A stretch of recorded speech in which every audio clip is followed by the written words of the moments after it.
think what the social contract does is to make the things that we value explicit. And sometimes they serve us, sometimes they are restricting us. So I think that's just something to emphasize. I like that. I like that a lot.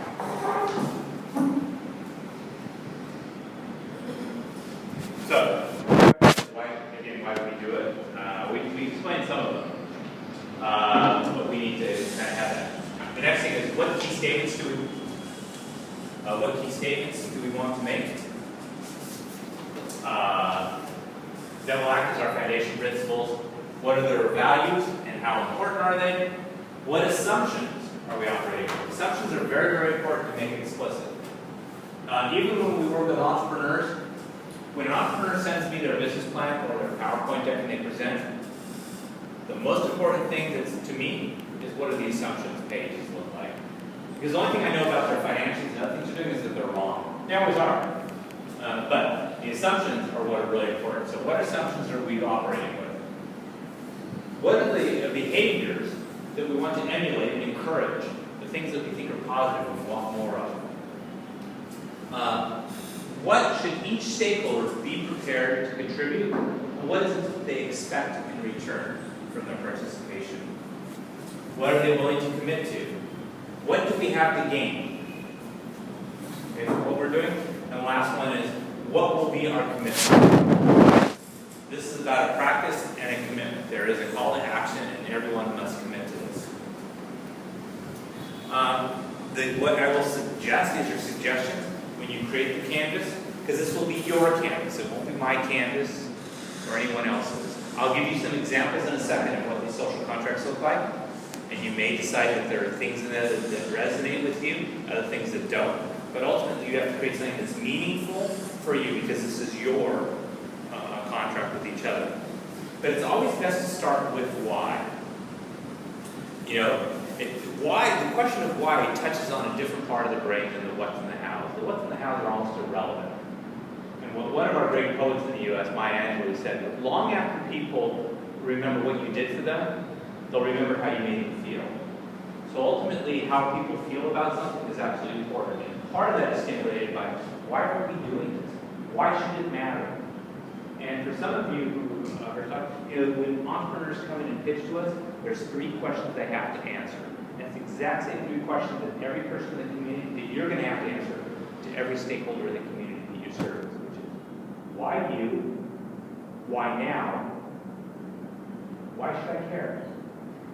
And if you can articulate those values of why this should be as important to them as it is to you, then you can begin the process of enrollment and engagement, which is the next step in terms of what we want to do. Focus on the verbs, not just the nouns. We tend to immediately want to go to the solutions and talk about the physical things we're going to do, because we've always valued this kind of action-oriented. But people care more about the velocity and the kind of whys and the verbs. That's why, and we're going to talk about this in a second, about what those verbs mean. So focus on the verbs, not just the nouns. Wherever possible, use empathetic words, which means that you understand how the other person feels and that you are connecting to them on an emotional basis. Again, this is not a vision or a mission statement.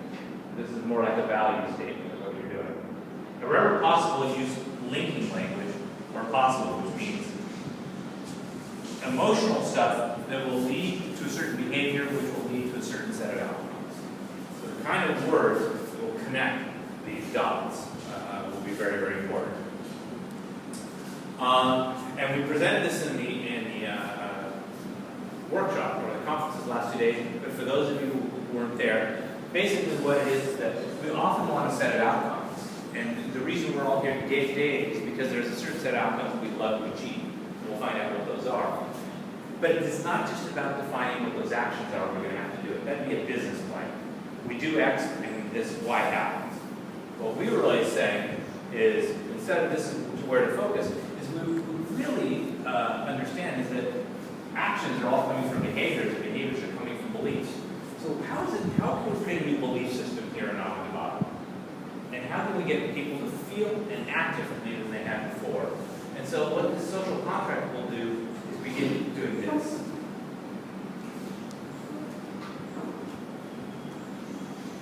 So we're going to give you some examples of social contracts. And what we based our social contract for, so we wrote a RainForest social contract that was for us, the T2. And we based it on the rules that we had in the rainforest. These were kind of like the Ten Commandments for us.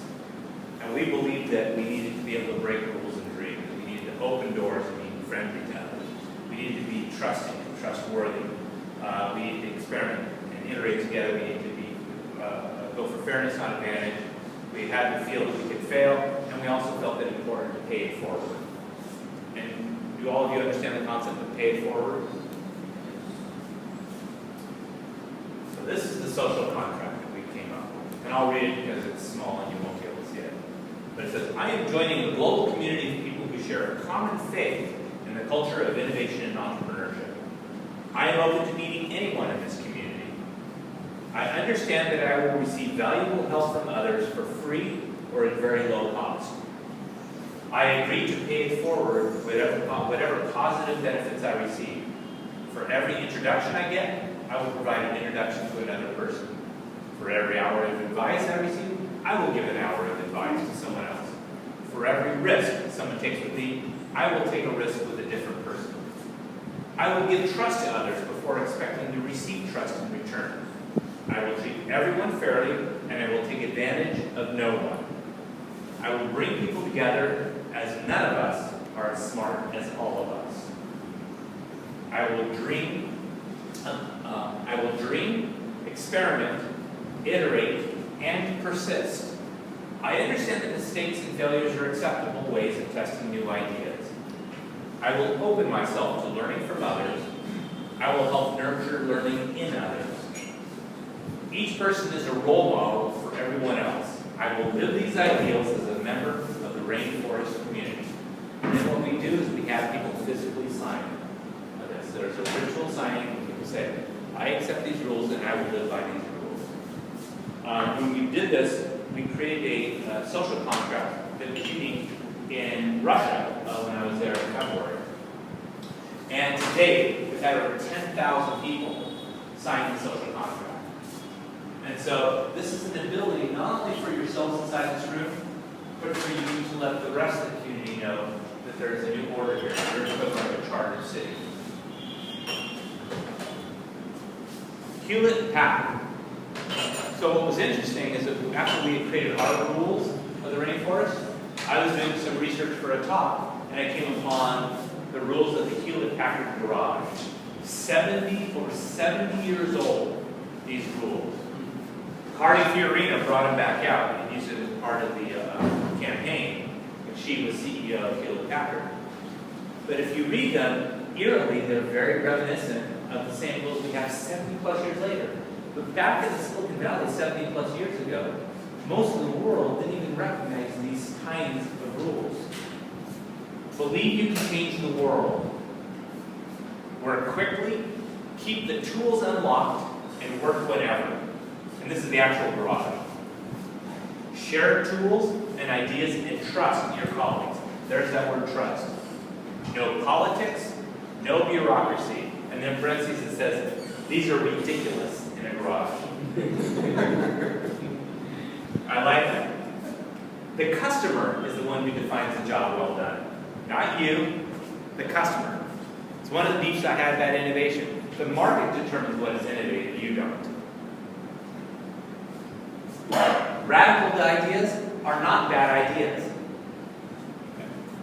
Invent different ways of working and make a contribution every day. It's as simple as that. Every day we're going to make some sort of contribution.